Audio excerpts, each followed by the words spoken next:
2022, que va a ser toda una aventura, tanto para ustedes como para mí. Una aventura en sentido de el tema central de atención es una competencia que un economista tiene de por vida, que es el análisis económico.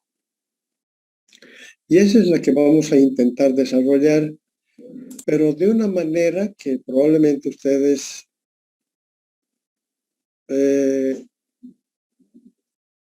lo que van a hacer este semestre probablemente no sea nada de lo que han venido haciendo, y también es probable que en el futuro tampoco puedan repetir esta experiencia. Entonces, por eso es un desafío, no solo por la competencia que tenemos que desarrollar, sino cómo la vamos a desarrollar. Y entonces, gran parte de lo que vamos a hacer en el semestre está condensada en la presentación que les voy a hacer ahora. Todo lo que vamos a hacer está en el marco, está dentro del nuevo paradigma de la educación, que es la neuroeducación.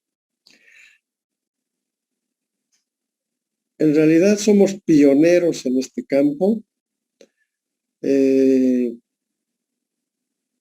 Estoy seguro que una proporción importante de ustedes se va a enganchar con el tema, se va a comprometer con el tema, y no dudo que va a acompañarme en el ritmo de trabajo de este semestre. No tengo duda.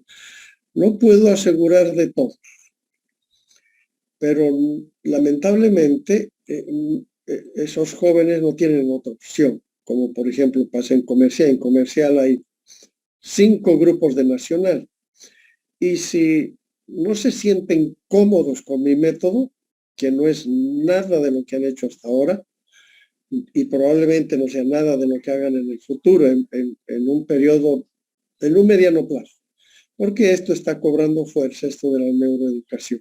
Entonces, toda la presentación de alguna manera es parte de lo que vamos a hacer, es contarles un poquito mi experiencia, y parte de lo que vamos a hacer, intentar hacer este semestre. Siempre me han preguntado, sobre todo los profesores, pero ¿cómo abordas temas tan complejos, tan delicados, como por ejemplo la política fiscal, la política monetaria? Eso no es un juego. Es cierto, pero estoy bajo la mirada crítica de todo el mundo en este momento. Lo estoy intentando, no sé si está bien, no sé si está mal.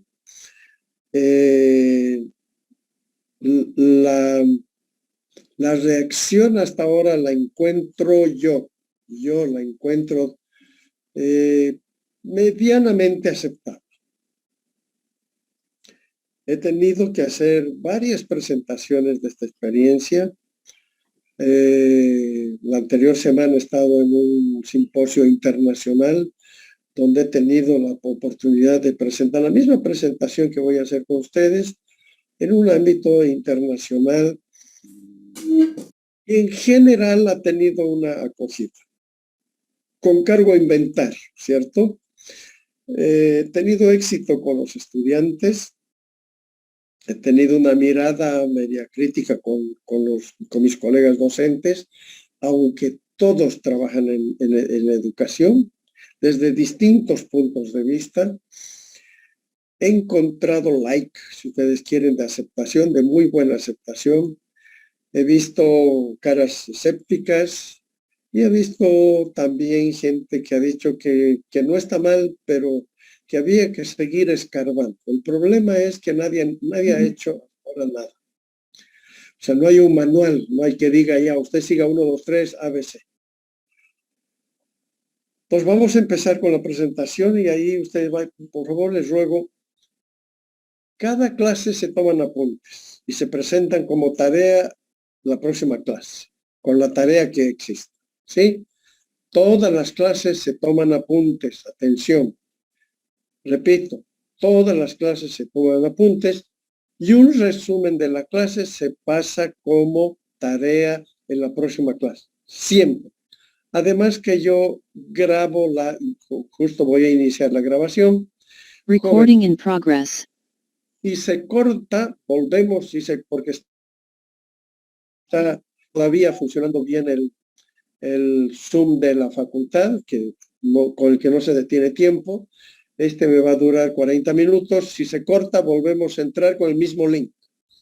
Y por favor, todo el mundo habilita su cámara. Eso es una condición, les digo desde ahora, para pasar clase conmigo. Si no está habilitada la cámara, para mí no está en clase, no está en aula, está haciendo cualquier otra cosa, menos está en clase. Entonces le voy a pedir a Delia Sánchez que habilite su cámara, por favor. Le voy a pedir a Andy Cruz, ya me conoce Andy. Ya, pues ya somos viejos amigos. Ya sabes que tienes que estar con la cámara prendida. Sí, Lice, disculpe, me estaba moviendo ya, pues, Andy, tienes que ser en la primera línea tienes que estar. Miguel Ángel Áñez, por favor, la cámara, para mí no está. No en esta clase, pero en la siguiente clase ya me imagino que todos se van a enterar. Yo, el que no esté en clase, yo lo saco del aula directamente. ¿Sí? Así que tienen que, sí o sí, imprescindiblemente, tiene que estar habilitada su cámara. Bien, voy a compartir la pantalla con ustedes para hacer la presentación y ahí en el marco de esa presentación ahí se van a dar cuenta ustedes de cómo va a funcionar el semestre. Repito, no es nada de lo que han hecho, así que presten atención.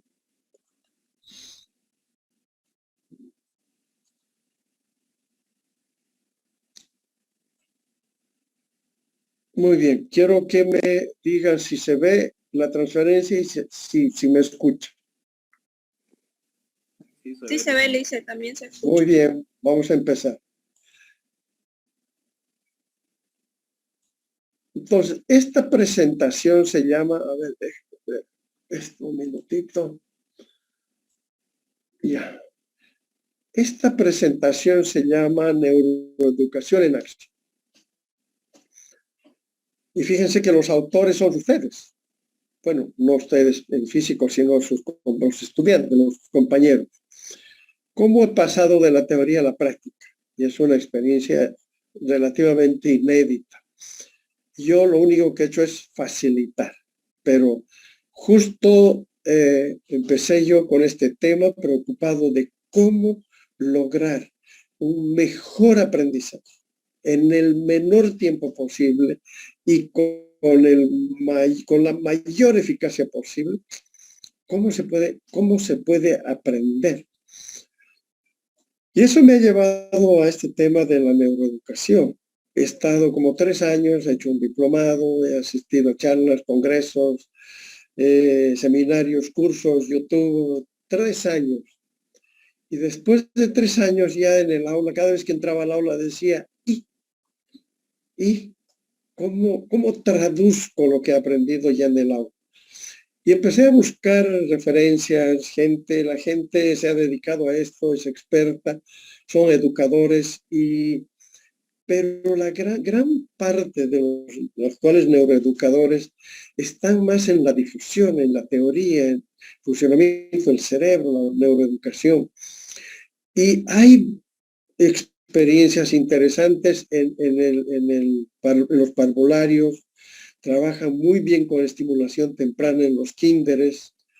En primaria también hay bastantes trabajos para enseñar a sumar, multiplicar, dividir, a enseñar a leer, etcétera. En secundaria ya se ralea la cosa y les tengo que confesar que no hay nada en la educación superior. Entonces dije, bueno, ¿y cuándo le brincamos? Y hace unos 3 años atrás, entré al aula y dije, muy bien, jóvenes, esto es lo que pretendo, esto es lo que sé. Hay que saltar al abismo, hay que saltar al vacío, hay que saltar a la piscina. No sabemos nadar, pues algo encontraremos. Y bueno, la experiencia ha sido sumamente revelador, ha sido, yo me siento, jóvenes, un agradecido de la vida, porque lo que he recibido de ustedes es lo que no he hecho en 30 años, lo he hecho en estos últimos 3 años. Y todo de la mente y de la mano de ustedes, con mucha inteligencia y con mucho corazón. Esta portada tiene historia. Y a veces veo más corazón que seso, pero se necesita, la verdad, más seso que corazón. Entonces, esta es la historia de la portada. Cuando yo empecé a armar esta presentación, pero yo, ¿qué estoy haciendo? Nada. Sé neuroeducación, pero ¿quiénes son los protagonistas del aprendizaje? ¿Dónde está el conocimiento en las cabezas de ustedes y cómo lo han logrado? Pues de las maneras más inverosímiles que uno se pueda imaginar y que están felizmente al alcance de la mano. Y entonces, pues, que en mis primeras presentaciones yo hacía una pequeña introducción y entraban los protagonistas a mostrar lo que eran capaces de hacer en mi materia con la neuroeducación. Y eso es justamente lo que quiero mostrarles. Pero la preocupación nace en esta: ¿qué podríamos hacer nosotros los profesores para elevar el rendimiento de ustedes en el menor tiempo posible y de la mejor forma posible? Esa era siempre mi preocupación. ¿Cuáles son las claves para entender? Bueno, llegué en un momento a decir, bueno, nuestro órgano fundamental de aprendizaje es nuestro cerebro, pero ¿cómo puedo utilizar el cerebro? Todos aprendemos con el cerebro, pero ¿cómo puedo acelerar ese aprendizaje? ¿Cómo puedo mejorar? ¿Cómo le puedo sacar el óptimo rendimiento? Cada semestre me planteaba esta situación. Entonces, esta presentación, al igual que sus 3 tareas, cada tarea tiene relación con una parte. Entonces, en la primera tarea les he pedido, les he mandado un material y les he hecho que hagan resumen, para que sepan, para que repasemos cómo funciona el cerebro. En la segunda parte voy a abordar, a partir de los últimos descubrimientos de la neurociencia, qué es la neuroeducación, en sus conceptos más básicos, elementales, y cómo, en mi experiencia, atención jóvenes, la tercera parte y a mi propia experiencia es lo que hay. Es lo que hay. No sé si está bien, no sé si está mal.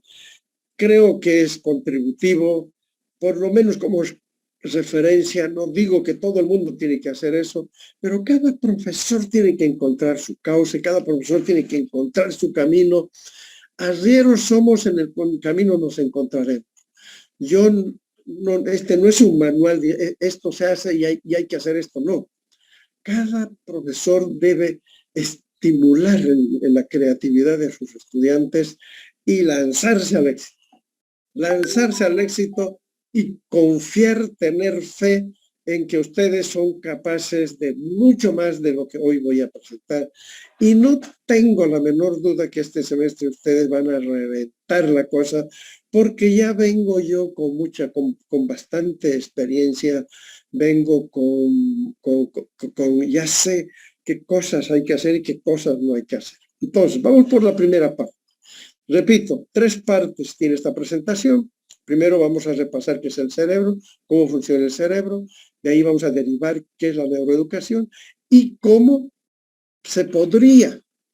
Es lo que yo estoy haciendo, no es lo que todo el mundo tiene que hacer. Hay 1000 caminos para llegar a Roma. Yo he encontrado un senderito y lo estoy utilizando. Y no yo, repito, de la mano de ustedes he encontrado lo que he encontrado. Entonces vamos con el funcionamiento del cerebro. Entonces, lo que vamos a hacer es ver un videíto sencillo de cómo funciona el cerebro. Por favor, pongan atención. Siglos estuvieran hoy aquí, ellos podrían aprender francés o usar una computadora tan fácilmente como usted o como yo. Por otro lado, A veces si usted muchos hubiera jóvenes nacido me gusta- hace 100.000 quiere que me años, retorne, el ¿ok? mundo de nuestro cerebro se estaría escucha limitado bien. a las bestias peludas y fogatas Ok, rodeándonos. gracias. No habría circuitos de células nerviosas para debatir los méritos del arte moderno o la complicada situación de la física cuántica. Pero si lo que está aquí adentro es un reflejo de lo que está ahí afuera, ¿cómo es que cambiamos? ¿Cómo llegamos de la revolución de la agricultura a la revolución industrial? ¿O del antiguo Egipto al moderno Manhattan? Bueno, la respuesta yace en el cerebro. De hecho, en la complejidad del cerebro.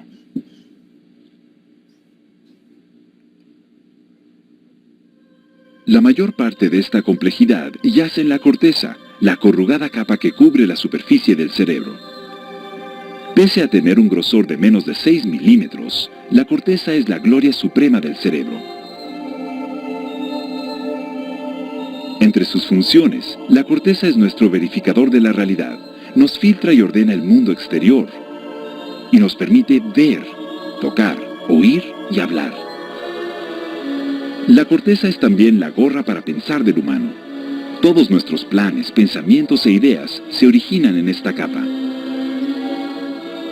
La corteza tiene células nerviosas. Alrededor de 2/3 de todas nuestras neuronas operan aquí. Un fragmento de tejido de la corteza, no más grande que la cabeza de un alfiler, puede alojar 30.000 de estas células. Cada neurona tiene un trabajo, el comunicarse con otras neuronas. El cerebro funciona formando redes entre estas células.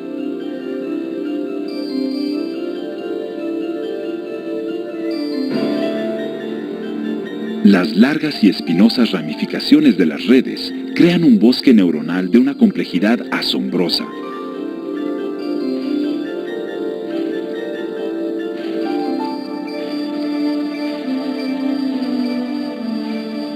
Las neuronas utilizan estas líneas de comunicación para comunicarse unas con otras con señales químicas y eléctricas.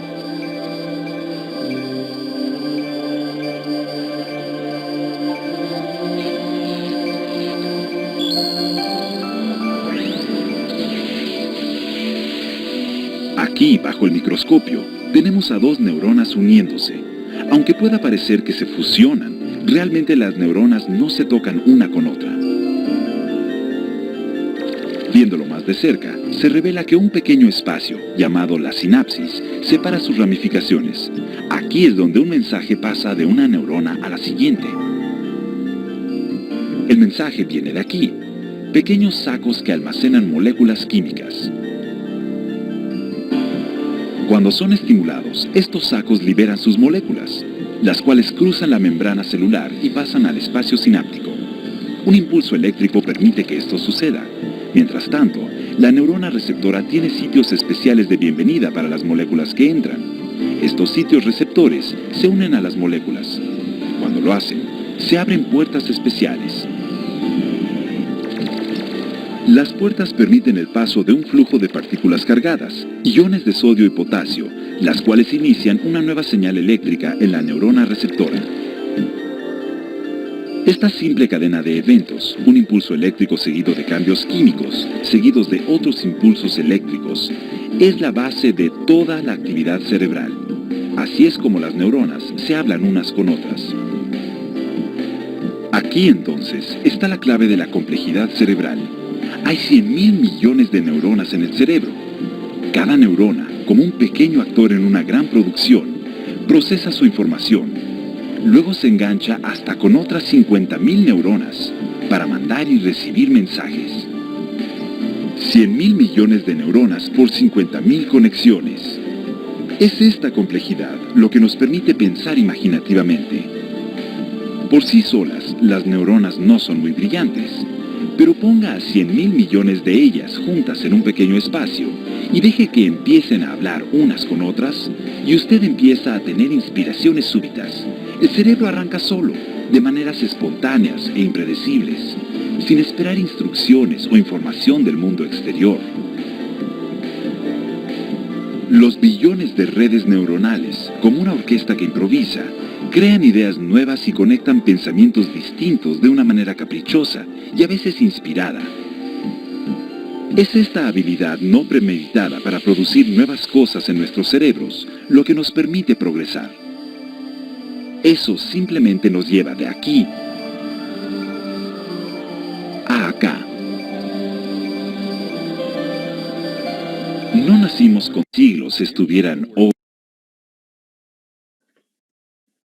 Bien, ¿se me escucha, jóvenes? Sí, Lisan, Hola. se escucha. Sí, licenciado. Se escucha. Muy bien. Segunda parte. ¿Con qué tenemos que quedarnos de esa primera parte? Que todos contamos con una red neuronal que, estimulada adecuadamente, genera el aprendizaje. Cuanto mayor sea nuestra capacidad de estímulo de esa red neuronal, mayor es nuestra percepción del mundo, en general, de todo. Y naturalmente es la condición para aprender. Es a lo que los neurólogos le llaman la atención. Y entonces, ¿cómo podemos lograr incendiar nuestra cabeza con una intoxicación? Porque en cada vez que, por ejemplo, en este momento que yo estoy gesticulando, que estoy observando, que estoy oyendo, estoy mandando impulsos a mi red neuronal que se están conectando, están sacando chispas porque son fenómenos eléctricos y químicos. Y cuanto más sentidos logremos activar, mayor va a ser la activación de esa red neuronal y mayor va a ser el grado de conectividad y naturalmente mayor va a ser el aprendizaje en el menor tiempo posible y de la manera más eficaz posible. Entonces, ¿cómo logramos activar ese cerebro de manera integral? Ese es ¿cómo les puedo decir? Ese es el objetivo central. ¿Cómo se logra? De diferentes maneras. Vamos a ver más adelante cómo hemos ensayado nosotros. Bien, una vez que sabemos cómo aprende el cerebro, que es la activación de esa red neuronal mediante estímulos que provienen de la mayoría de nuestros sentidos. Entonces, ¿qué ha tomado la neuroeducación?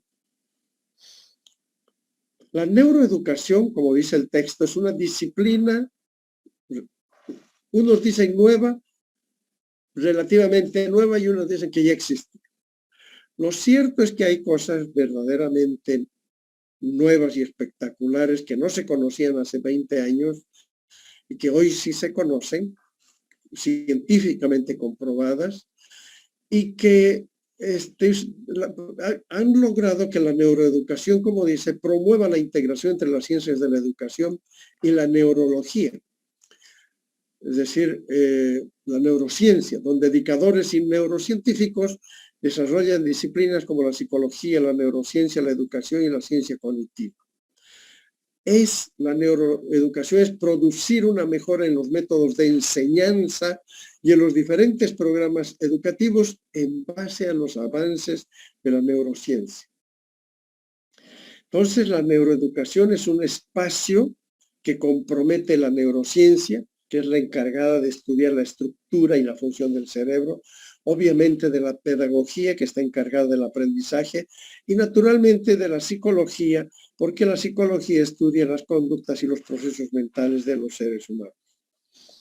Y entonces la neuroeducación es este triangulito de aquí, que se nutre de la neurociencia, la pedagogía y la psicología. Preguntarse qué es la neuroeducación es una invitación al esfuerzo y al compromiso con la sociedad. Estudiar la neurociencia, la psicología, la educación y la ciencia cognitiva nos permitirá innovar en la neuroeducación, que es parte de mi pretensión. Yo entiendo que se trata de la neuroeducación de un proyecto de desarrollo científico que está todavía en desarrollo, como dice, en el que se quiere aunar los conocimientos que tenemos acerca de cómo funciona el cerebro, ¿sí?, con lo que se sabe acerca de los procesos educativos en el terreno. Los neurocientíficos han avanzado en aprender cómo aprende el cerebro científicamente, y nosotros nos tenemos que nutrir de eso para mejorar nuestra labor en todos los centros educativos, desde el kinder hasta el postdoctorado.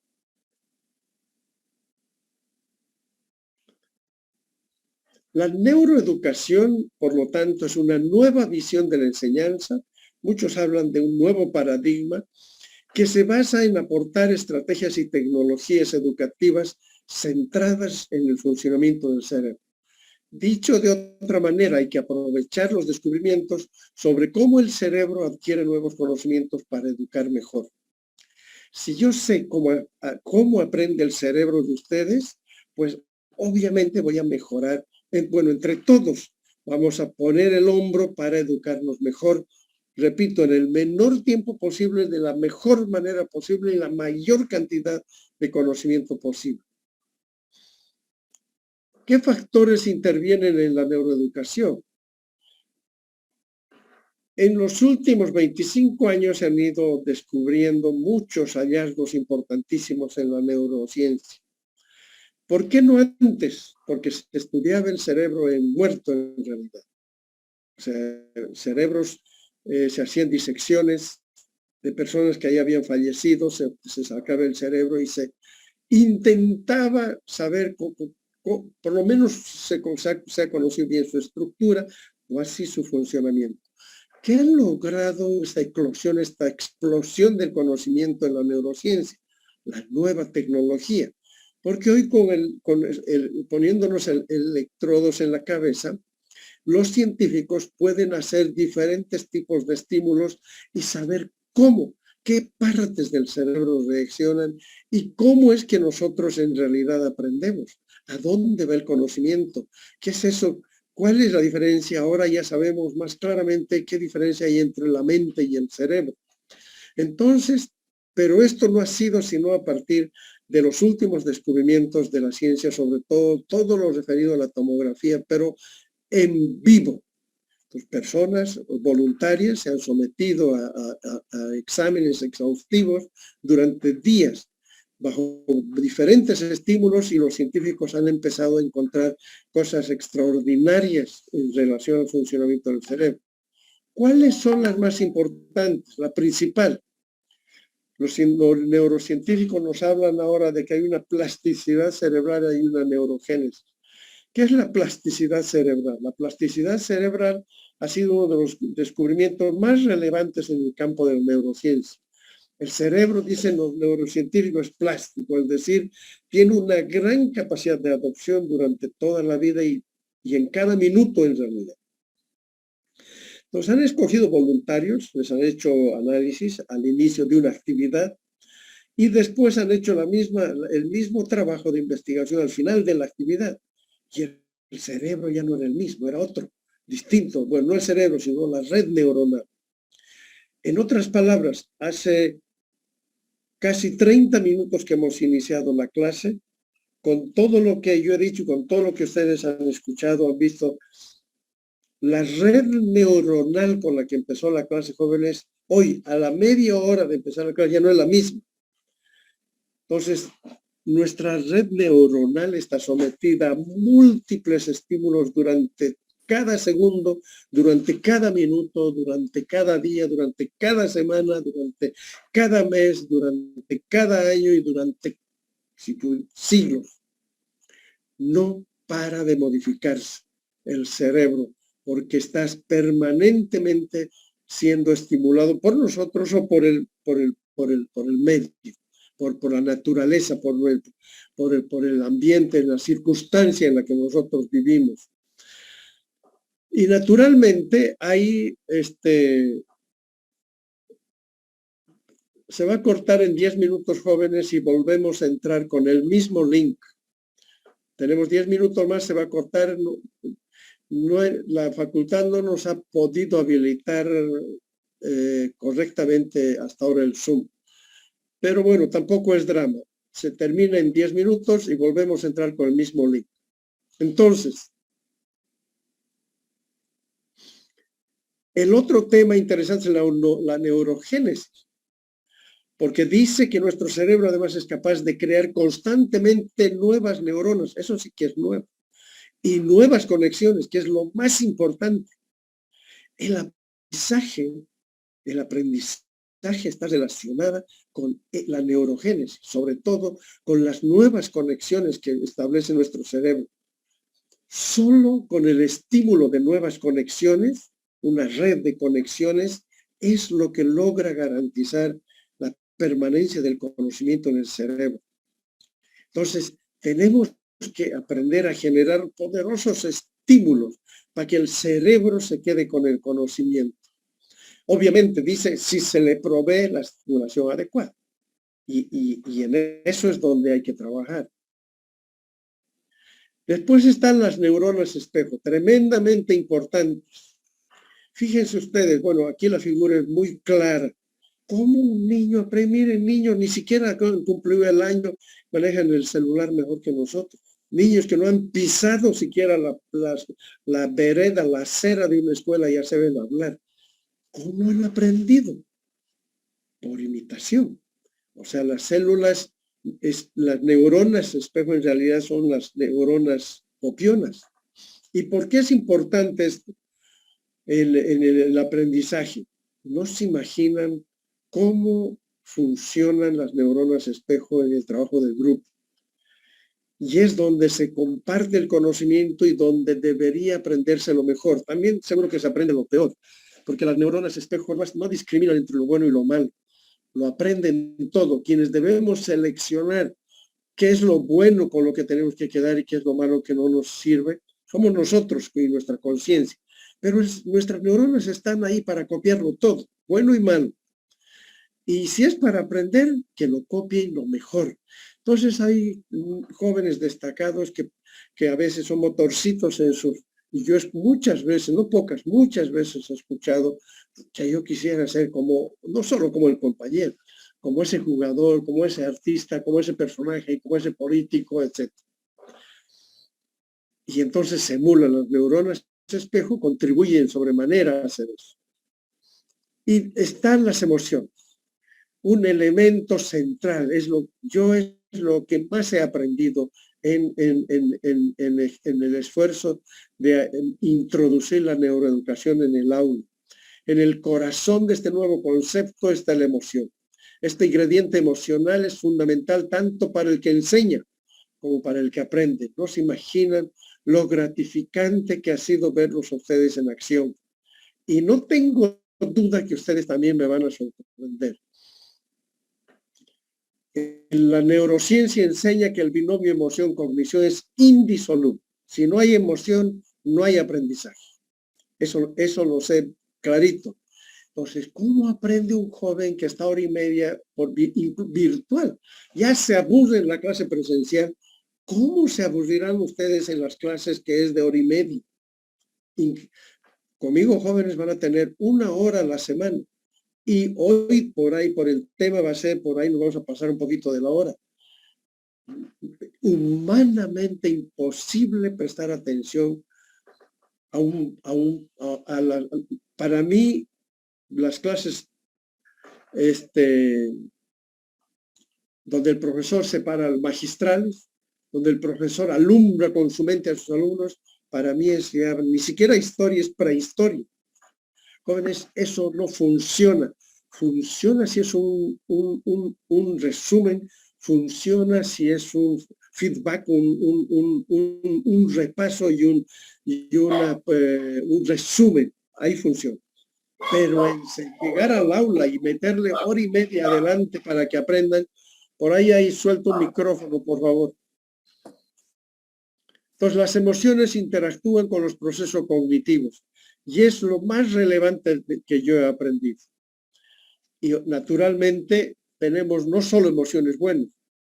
Para el aprendizaje se dice que la alegría es una emoción sumamente imprescindible.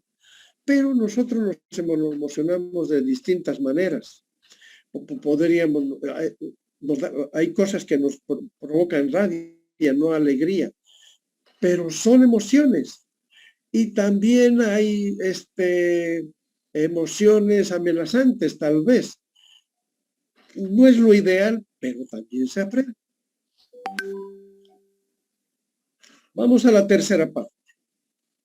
Ya, esta es, no se olviden, la primera parte, cómo funciona el cerebro, la segunda, qué es neuroeducación, y la tercera, ya mi experiencia, el compartir mi experiencia. En cualquier momento se va a cortar, no se olviden, vamos a entrar con el mismo link. Sabemos que los conocimientos de neurociencia nos ayudan enormemente en el ahora, pero ¿cómo aplicamos la neuroeducación en el contexto educativo? Entonces aquí hay una cosa tremendamente importante, jóvenes. Tomen apunte, cópienlo. Lo básico es que no se limiten a recibir pasivamente la información, sino que la manipulen, que participen activamente en su elaboración. ¿Por qué? ¿Por qué? Científicamente se ha descubierto cómo aprende mejor el cerebro. Cuando se lee, atención a esto, el aprovechamiento del cerebro es apenas del 10%. Cuando se escucha, como ustedes están escuchando ahora, es del 20%. Cuando observan, 30%.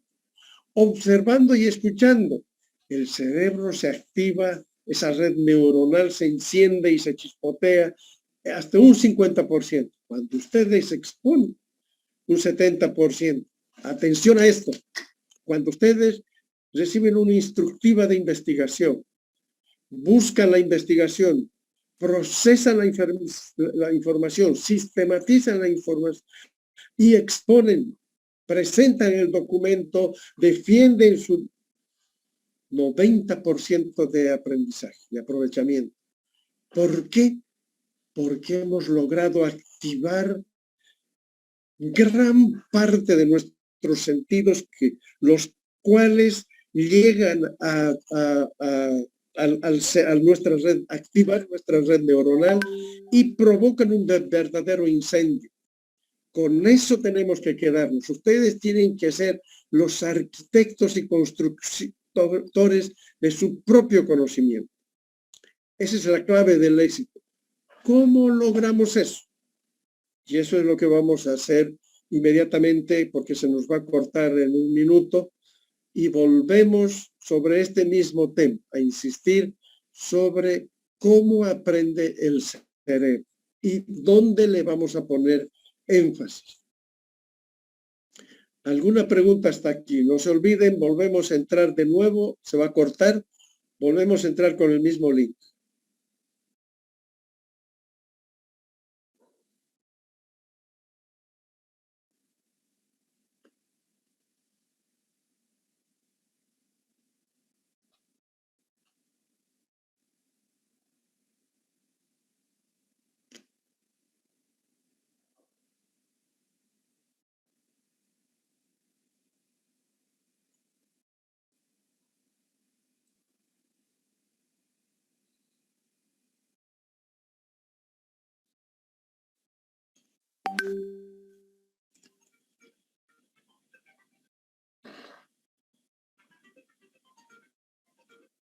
El aprendizaje de largo plazo, que es bien importante cuando uno tiene memoria, cuando tenemos tres tipos de memoria en el cerebro: la memoria perceptual, la memoria a corto plazo y la memoria a largo plazo.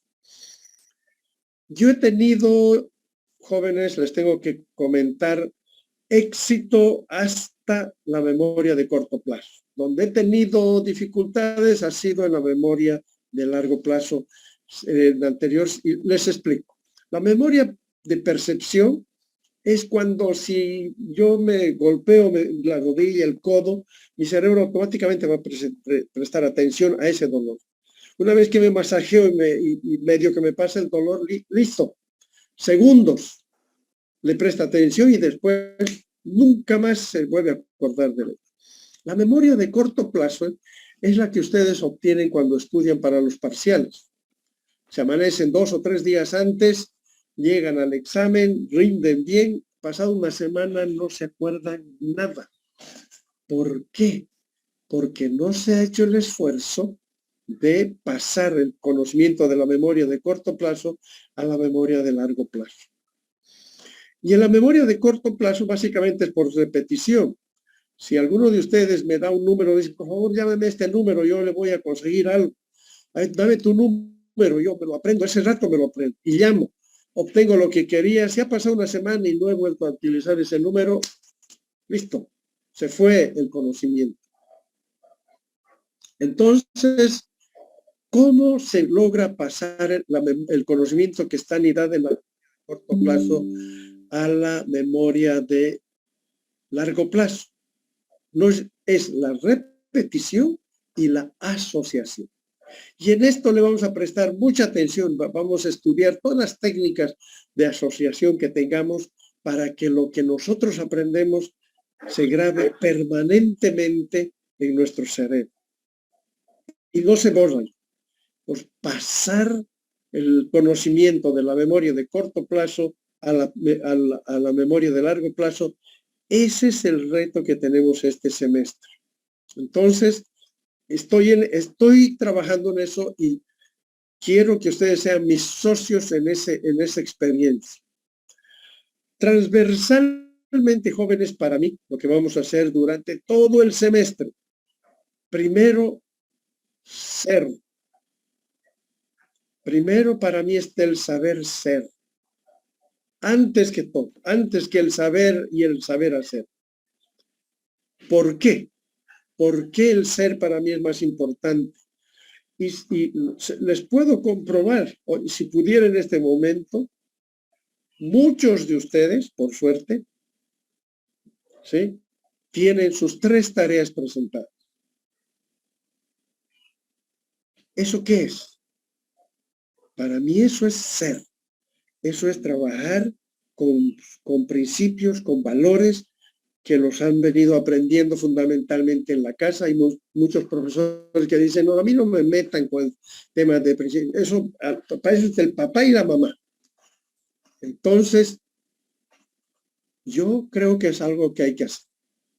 Yo creo que la universidad, la facultad, la carrera, debe involucrarse en el ser y no es complicado. Hay que, todo lo que hagamos lo tenemos que ver desde esa perspectiva. Porque el aprender significa ser mejor. Y ser mejor para mí es automáticamente saber más. Pues el que es puntual, el que es comprometido, el que es responsable, el que es honesto, el que es solidario, el que es generoso, el que le saca brillo a sus valores, para mí aprende por añadir. O sea, es mecánico. El que es un íntegro sabe más. Y es muy probable que algunos de ustedes ni sepan que hay 3 tareas. Estoy absolutamente seguro de eso. ¿Y dónde está el ser ahí? Pues lamentablemente ahí, jóvenes, hay que trabajar. Hay que trabajar en el sentido de responsabilidad, en el sentido, en la puntualidad. Eso es lo que hay que trabajar. Y el ser comprometido, el ser responsable, el ser puntual, jóvenes, eso nos lleva de la mano al saber. Sí o sí. Sí o sí. Esa es una línea de trabajo transversal desde hoy hasta la última clase. Y el sacar lustre a nuestro ser joven no tiene que ser solo para el profesor Escobar. Tiene que ser de cara al papá, a la mamá, a los hermanos, al vecino, a los primos, a los compañeros de equipo de fútbol, a las compañeras, al cortejo, a la corteja. Tenemos que mostrarnos como seres de calidad humana. El ser humano tiene como 2 alas. En una está la calidad técnica y en otra la calidad humana. Con un ala no puede volar. Cualquiera de las 2 no puede volar. Necesita las 2. Si solo es un buen técnico y no tiene calidad humana, no va a volar lejos. Y si es el discípulo de Jesús, pero no sabe nada, tampoco va a volar lejos. ¿Cuándo se vuela lejos y al infinito? Jóvenes, cuando uno tiene calidad humana y tiene calidad técnica, se los digo por experiencia. ¿Y cómo vamos a hacer eso? La otra línea transversal está en el aprender aprendiendo haciendo. Lamentablemente, jóvenes, pónganse a pensar ustedes. En toda su, hasta donde han llegado, ¿cuál de sus profesores le ha enseñado a aprender? Le ha dicho, mira, esto tienes que aprender y lo vas a hacer así. ¿Quién les ha dicho cómo se aprende? No es fácil, jóvenes. Y es algo que vamos a trabajar. Paralelamente vamos a trabajar cómo se aprende a aprender. Eso debería ser desde el kinder, desde los básicos, desde secundaria. Los jóvenes deberían tener ya técnicas, deberían ya tener un entrenamiento a aprender. La mayoría de sus profesores, incluso yo les decimos, ya hay que saber los 5 indicadores económicos. ¿Y cómo se aprende esos 5 indicadores? Pues ahí nos aplazamos. Nosotros no les decimos cómo tienen que aprender, sino lo que tienen que aprender. Y esa es otra línea de trabajo que vamos a mantener abierta durante todo el semestre. Crear un clima emocional positivo en el aula.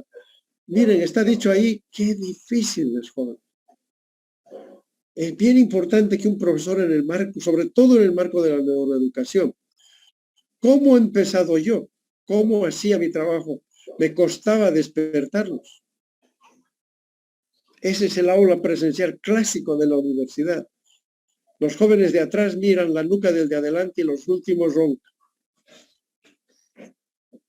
Y el profesor se desgañita para unos cuantos, habrán aquí unos 15, que son los que más o menos prestan atención. Los demás están con el celular, chateando. Estos jóvenes no funcionan, definitivamente. Y miren esas caras. Hay seriedad, hay cansancio, hay concentración, está bien. Pero, ¿quién puede aprender en este ambiente? Parece un cementerio, parece que estuvieran en una iglesia rezando. Jóvenes, no se aprende así.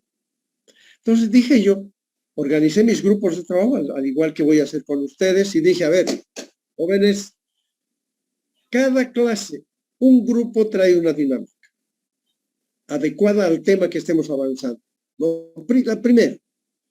Y entonces ya tenía organizados los grupos. Y un día se me ocurrió, oiga, jóvenes, para romper el hielo, ¿por qué no organizamos un comité de recepción? Wow, dije, a ver, profe, ya el grupo, ¿a quién el grupo le toca? Ya salga a la puerta y espere a sus compañeros. Miren los rostros. Ya como que se rompe el hielo. Miren esta compañera, ya algo bonito se están diciendo y ya todo el mundo entraba al aula, ya había otra actitud, otro temperamento. Interesante. Me gustó el comité de recepción y cambié radicalmente la forma de ocupar el espacio en el aula.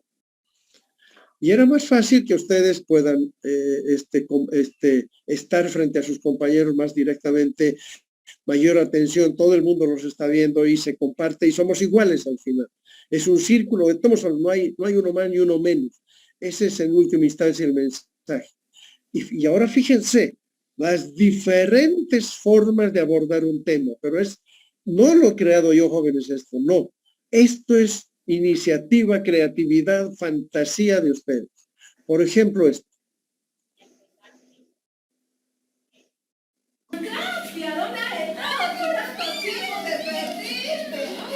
Un sketch cómic.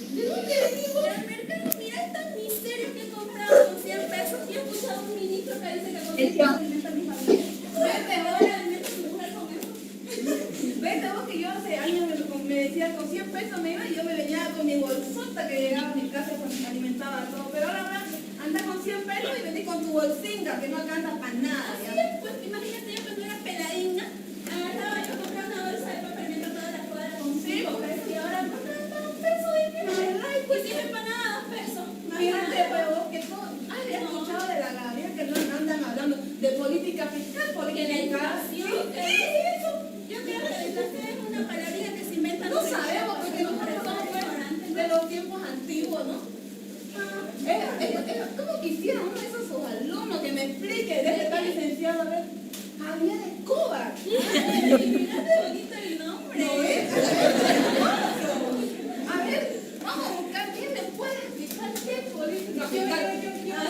que hay, en ese ambiente empezaba la tarea.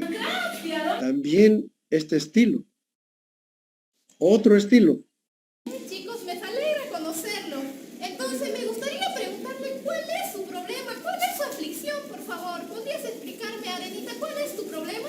Mi problema es que yo no sé qué es la política fiscal y escucho mucho sobre eso. Si tú, Cuquita, ¿podrías hacerme tu pregunta? ¿Cuál es tu duda? Van a mirar la actitud de los compañeros que están escuchando. ¿Y usted, don Bigote, podría decirme? A mí me da vergüenza decir que no sé cuáles son los Instrumentos de la política fiscal. ¿Y tú, Manolo? Ay, lo que pasa, me da vergüencita, pero lo voy a decir. Yo no sé cuáles son los tipos de política que existen y soy universitario. No sé qué voy a hacer. Bueno, yo les tengo que dar una muy buena Otro estilo. noticia. Chicos, me... Política fiscal. Política fiscal. Política fiscal. Política fiscal. Política fiscal. Política fiscal. Y si te preguntas quién regula a la política fiscal, es el Ministerio de Economía y Finanzas Públicas. Después de todo eso que te acabo de contar, ahora puedes entender qué es política fiscal. Política fiscal. Política fiscal. Política fiscal. Política fiscal. Política fiscal. De nuevo. Sí. Me quedó chica el aula, jóvenes. Me tuve que salir al pasillo.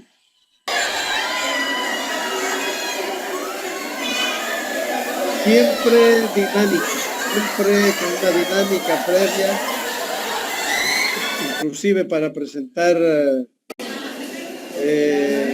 diferentes temas ya en resumen, pues al riesgo de molestar a los colegas de las otras aulas. Pero no había cómo dentro del aula. Me quedó chico el pasillo, joven. Y me salí ahí a la rotonda del parque, de la facultad, donde está la facultad. Inclusive tomé un examen.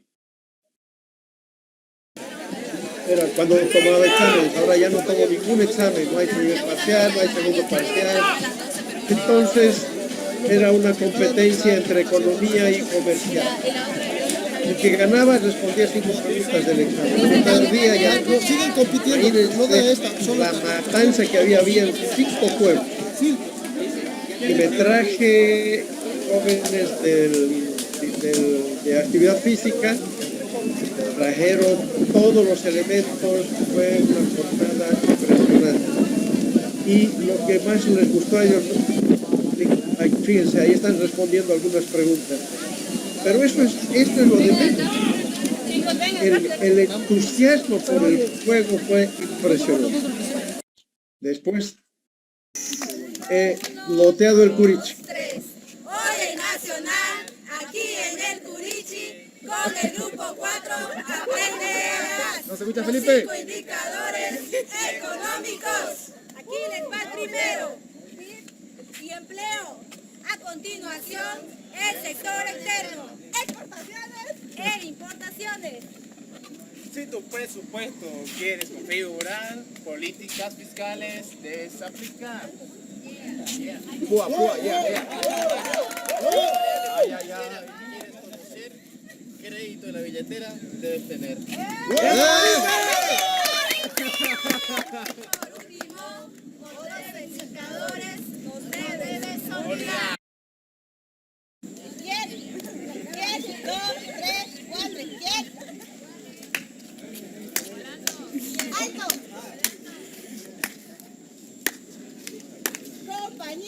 Compañía. PIB y empleo. PIB y empleo. Nacional.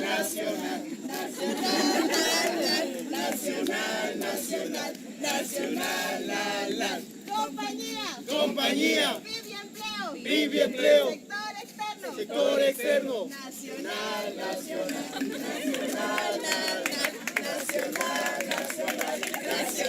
la, la. Compañía. Compañía. Viviempleo. Viviempleo. Sector externo. Sector externo. Sector fiscal. Sector fiscal. Nacional, nacional. Me quedó chica la universidad, joven.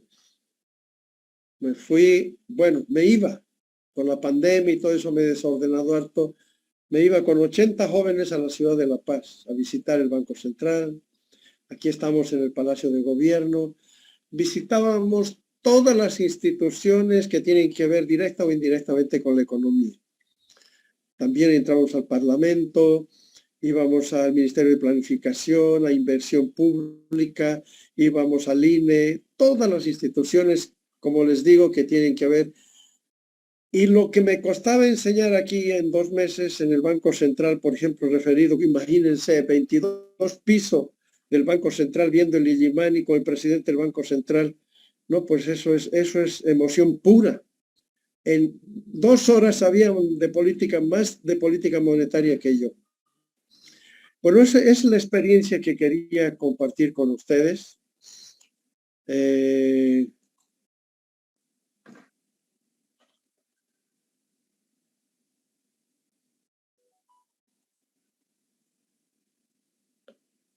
No sé si vamos a reproducir, es la experiencia. Pero como ustedes han podido apreciar, ahí se activa todo. O sea, hay movimiento, hay gesticulación, está el sentido de la vista, del oído, todo. Imagínense todos nuestros sentidos provocando nuestra red neuronal. Pues terminaba la clase y yo al azar preguntaba, fulano de tal, ¿cuáles son los instrumentos de la política fiscal? ¿Cuáles son las funciones, etcétera, etcétera? ¿Sí? Aquí nadie se perdía. Pero ojo, eso estaba en la memoria de corto plazo. ¿Qué pasaba cuando yo después de una semana decía, jóvenes, ¿se acuerdan? Hemos visto este tema de la política fiscal. Tutis. Oigan, pero si hemos ido al Curiche a aprender. Nada. Entonces dije, algo está fallando aquí. Y mi error. Yo no hacía ningún esfuerzo por pasar ese conocimiento que estaba en la memoria de corto plazo a la memoria de largo plazo. Desde el anterior semestre que estoy trabajando en eso y es mediante la asociación.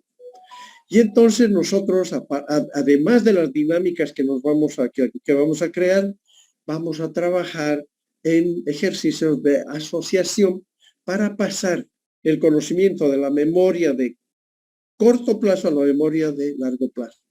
Pero dependo de ustedes, en realidad. No soy el que hace eso. Son ustedes y su compromiso los que van a llevar al éxito o al fracaso este nuevo desafío por este semestre. Es lo que quería compartir con ustedes. No sé si vamos a llegar a hacer eso. Felizmente ahora ya tenemos posibilidad de hacer evaluaciones presenciales. Y entonces cada puesta en marcha de alguna dinámica, pues no uso el aula, joven, siempre es espacio abierto ahora. Y es dinámica abierta y es lo que en realidad es lo que ustedes quieran hacer. No es lo que, bueno, jóvenes se van a distraer. No, yo no digo nada. El tema es estos son los temas centrales. Primero se avanza. La puesta en ejecución, es decir, la defensa de ese trabajo, primero se trabaja con repetición. Y en cada tema les voy a explicar cómo se trabaja. Primero con repetición. Primero ustedes investigan. Hacen un cuestionario, llenan un pequeño cuestionario, sistematizan, hacen un resumen, presentan su tarea, corrijo la tarea, y ustedes después arman una dinámica para presentar su tema. Puede ser una historia, no sé, vamos a ver, eso depende de la imaginación, la inventiva y la creatividad de ustedes. Y ahí vamos a ver qué vamos a hacer para pasar ese conocimiento de corto plazo a la memoria de largo plazo. Pero es con ustedes. No soy yo el que lleva el conocimiento de la memoria de corto plazo a largo plazo. Son ustedes. Entonces, en realidad, los actores, los principales actores de todo este ejercicio son ustedes. Entonces, el semestre está dividido en dos partes. En la primera es un repaso de todo lo que ustedes han aprendido, conceptos básicos de economía en realidad. Y la segunda parte es la aplicación de estos conocimientos al análisis de nuestra realidad. La primera es individual y hay como 15 tareas.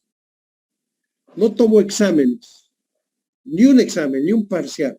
Pequeños cuestionarios sobre temas bien puntuales, no son exámenes. Repasos, podríamos decir. No hay primer parcial, no hay segundo parcial, no hay examen final.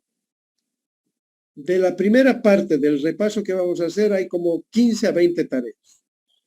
El que tiene todas sus tareas, listo, ya prácticamente tiene vencida la materia. Y en la segunda parte y es trabajo grupal. Sí, son 6 trabajos que se hacen en la segunda parte. Cada trabajo tiene su nota. Entonces, las notas de sus 20 trabajos se promedia, el promedio de sus trabajos, de sus tareas, se promedia la nota de sus 6 trabajos de la segunda parte y se saca un promedio final y esa es su nota de final del semestre. No hay primer parcial, no hay segundo parcial, pero sí, no se confunde. Que no se esfuercen para los exámenes no quiere decir que no va a haber un esfuerzo continuo. Cada tarea cuenta, cada clase cuenta, cada participación cuenta, cada presente en cada clase cuenta. Yo, por si acaso, grabo sé quiénes entran puntual, sé quiénes entran y salen de la cámara, quiénes no están, sé quiénes entran un minuto al ser de presencia y se van. Hay un reporte del Zoom perfecto después de cada clase. Así que, por eso, lo que sí me importa, que verlos a ustedes vivitos y con eso sí me importa. Y entonces, ese es el desafío de este semestre. Y con esto terminamos esta parte introductoria, que es que la estrategia de educación, de aprendizaje de nuestra va a ser en el marco de la neuroeducación. Empezamos ya la próxima semana, para el lunes ya tienen una tarea ya puntual, específica sobre economía nacional. La primera parte, repito, es trabajo individual. Cada tarea cuenta. Cada presentación cuenta, tareas que llegan tarde, no reviso, sí, leo para observarles, pero no tiene calificación. No hay, profe, me pongo al día, no hay. Por favor, jóvenes, aquí tenemos que cultivar la disciplina, cultivar el compromiso, cultivar la responsabilidad. Yo no entiendo eso, profe, mire, sí, yo recién me he enterado de que no sé ni qué tareas hay, no. Para mí eso es irresponsabilidad total. Entonces, ¿qué hay que trabajar? La responsabilidad. No hay compromiso. Bueno, pero yo sé que muchos, no pocos, muchos de ustedes tienen sus 3 tareas. Entonces, no cuesta trabajar el ser ahí. No cuesta trabajar el ser ahí. Entonces, cada tarea cuenta. Cada tarea tiene que llegar a la hora precisa. En este caso tienen que presentar una tarea hoy, es un resumen justo de la presentación y un resumen de otro material que he subido. Siempre las fechas, la hora límite es el mediodía del lunes, miércoles y viernes. Tienen tiempo hasta la medianoche. Llega tarde, yo reviso, pero no califico. Es como si no hubieran presentado. Tarea no presentada es 0, joven. Así de simple, 0. Y felizmente con esta experiencia tengo un alto grado de aprobación simplemente porque han hecho sus tareas y han estado donde tenían que estar. Y han hecho lo que tenían que hacer siendo. Entonces vamos a trabajar el ser, el compromiso, la responsabilidad en cada tarea. Ahí se mide el grado de responsabilidad de ustedes.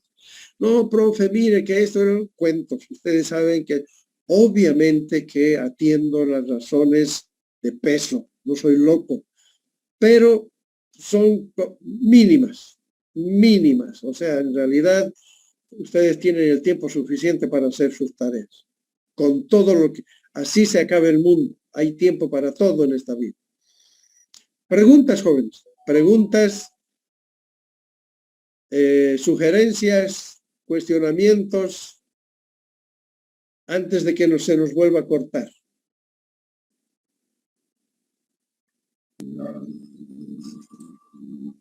Buenas noches, licenciado. José Miguel. Las tareas todas escritas a mano y enviadas por PDF mano, o algún sistema. No, a mano las tareas, estas primeras tareas de la primera parte son a mano. Resúmenes, todo es a mano. La segunda parte ya son informes de análisis económico. Eso ya es impreso. La segunda parte. La primera parte es individual. Hay algunos trabajos de grupo. Estoy pensando eso ya organizarlos desde ahora porque vamos a entrar la próxima, la subsiguiente, de esta que viene la subsiguiente, ya entramos a temas bien complejos y delicados y ahí los quiero bien comprometidos y con fantasía e imaginación. Y esos temas los vamos a trabajar presencialmente. Entonces necesito trabajo de grupo para que el grupo tenga la oportunidad de lucirse al aire libre. Ya no utilizo, empecé dejando el aula, han visto, me salí al pasillo, después ahí a los parques, al Curichi, y al final ya cualquier parque me servía. Ya ni la universidad ya me llamaba la atención. Ya nos juntaremos en el Parque Autónoma, ahí todo el mundo iba y se queda ahí. Y bueno, les cuento que hay dos elementos adicionales. El aprendizaje en un ambiente natural, donde haya pasto, donde haya árboles, donde haya flores, es altamente estimulante. 1. 2. La actividad física, jóvenes, es un poderoso estímulo para el cerebro. Nos queda todavía 10 minutitos. Cuando uno hace actividad, se libera un neurotransmisor, se llama la irisina. Y la irisina se traslada por los músculos y llega al cerebro y es un poderoso estimulante para el aprendizaje. Es impresionante el contacto con la naturaleza y la actividad física. Por eso me gusta salir al aire libre y que la dinámica sea en movimiento. Así activamos todos nuestros sentidos. Y lo que estemos aprendiendo, eso va a ser pan comido para la memoria de corto plazo. Y ahí vamos a trabajar un poquito más para pasar a la memoria de largo plazo. Entonces, los invito a la diversión, los invito a la emoción, los invito al aprendizaje científico de otra manera. Un joven se me acercó una vez y me dijo, oye, profe, a mí yo detesto el ejercicio. Justo en ese que le mostré que estaba tomando exámenes ahí en la rotonda de la universidad, y me dijo, yo detesto el ejercicio, profe, yo nunca más voy a venir a sus payasadas.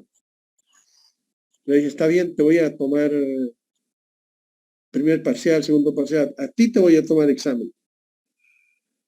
Y le tocó, bueno, el segundo parcial, le tomé a él solito y después del segundo parcial sus compañeros ya estaban aprobados.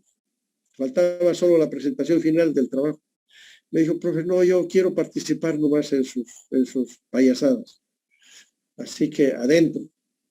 Hizo el ejercicio, medio que pero al final se dio cuenta que, jóvenes, una vez llovió, todo era barro, todo era agua. Llegué al curso y le dije, jóvenes, vamos a suspender el segundo parcial por el tiempo. Casi me matan. Primera vez en mi vida que jóvenes se enojan por suspender un examen. Imagínense. No, profe, la anterior vez que nos ha ido bien, hemos ganado, nosotros queremos la revancha, eran justo los de economía. Pues, les ganaron en todos los juegos los de comercial. sus compañeros se hicieron ganar con los de comercial esa competencia y querían la revancha. Y llovió, no había condiciones para estar al aire libre y tuvimos que dar nomás el examen clásico en el aula. Para mí el aula es como una cárcel, no sé, el aula no ha cambiado en los últimos 200 años y se sentaban así y hoy usted va a un aula y se sientan como hace 200 años. Solo ha cambiado un poco la indumentaria. La educación, jóvenes, no ha cambiado mucho. Y por eso tenemos serios problemas de aprendizaje. Porque no hay estímulo en un aula. Imagínense un parcial, ya siéntese bien, el que esté copiando es carcelario. Es el profesor adelante, tiene que dar recomendaciones, así, es un reglamento duro. Y al que lo encuentre copiando lo voto. ¿Y quién va a rendir su conocimiento en ese ambiente hostil, hasta repulsivo, diría yo? Entonces dije, no, está bien los repasitos pequeños, sí, porque también es bueno estudiar, es bueno, pero es mejor en un ambiente festivo, en un ambiente donde los compañeros están luchando por quién más creativo, quién se inventa mejores cosas sobre un tema, todos presentan un tema y ahí está la repetición. Entonces, después de una clase donde 6 grupos repiten lo mismo, ¿qué no se va a aprender, jóvenes? Se aprende y de maneras tan diferentes, tan estimulantes para el cerebro, se aprende. ¿Dónde está la falla? Que ese conocimiento logrado no se pasa a la memoria de largo plazo. Y ahí está nuestro desafío. Muy bien, jóvenes, eso quería compartir con ustedes. Espero que este semestre podamos hacer un buen trabajo como lo ha sido en el pasado. Repito, no sé si lo que estoy haciendo está bien. No tengo paralelo, no tengo un par que me diga, oye, estás errado. No tengo un par. No tengo un paralelo, no tengo una referencia, no hay nadie que esté en esto. Y por eso es que ahí siempre soy convocado en eventos, en simposios, en congresos, para compartir mi experiencia. Esto que les he presentado hoy lo he presentado la anterior semana en un simposio internacional donde habían peruanos, paraguayos. Entonces, siento que es bien recibido. Siento que no es suficiente todavía, pues no sé qué nos inventaremos con ustedes, pero vamos a seguir avanzando. Preguntas, jóvenes. Disculpe, Así licenciado. Sí. Las anteriores tareas no sabía que eran a mano y las hice en computadora. Ya, ok, ¿Será no hay que se problema. puede? No, tranquila, Andrea, tranquila, no hay problema. Es mi error, no es tu error. Nadie sabía que tenía que ser manuscrito. Entonces está dicho todo, jóvenes, en el camino se arregla la cara. Entonces, poco a poco vamos a entrar. Yo también hay cosas que me sorprenden. No tengo un argumento, no tengo un libreto para decir, bueno, está el programa de una manera bien diferente, ¿sí? Está picoteado en pequeños trabajitos de investigación que ustedes lo van a ir haciendo. En la primera parte es repaso total de todo lo que han aprendido ustedes. De mí no van a aprender nada nuevo. Todo es repaso. Y una cosa que dicen, cuando hay un conocimiento básico y el cerebro trae otro conocimiento y lo asocia con lo que tiene, se garantiza el paso a la memoria de largo plazo. Entonces ustedes lo que veamos en el análisis tienen que enganchar con su repaso teórico. Es una condición para pasar el conocimiento de la memoria de corto plazo a la memoria de largo plazo. Y aprender aprendiendo, aprender haciendo. Todo el tiempo va a estar en manos de ustedes el trabajo que de mí. Muy bien, jóvenes, ha sido un gusto verlos, saludarlos. Y repito, tengo mucha ilusión de hacer un buen trabajo este semestre porque ya no es todo virtual. Ahora sí ya podemos darnos el lujo de por lo menos ocupar espacios al aire libre donde vamos a irnos a divertir, espero que a divertir y aprender. Muy bien, jóvenes. Si no hay ninguna pregunta más, conmigo sería hasta aquí. Hasta luego, jóvenes. Luego, Alicia. Hasta luego. Vaya bien. Hasta luego, Alicia. Se cuida, Alicia. Gracias, jóvenes.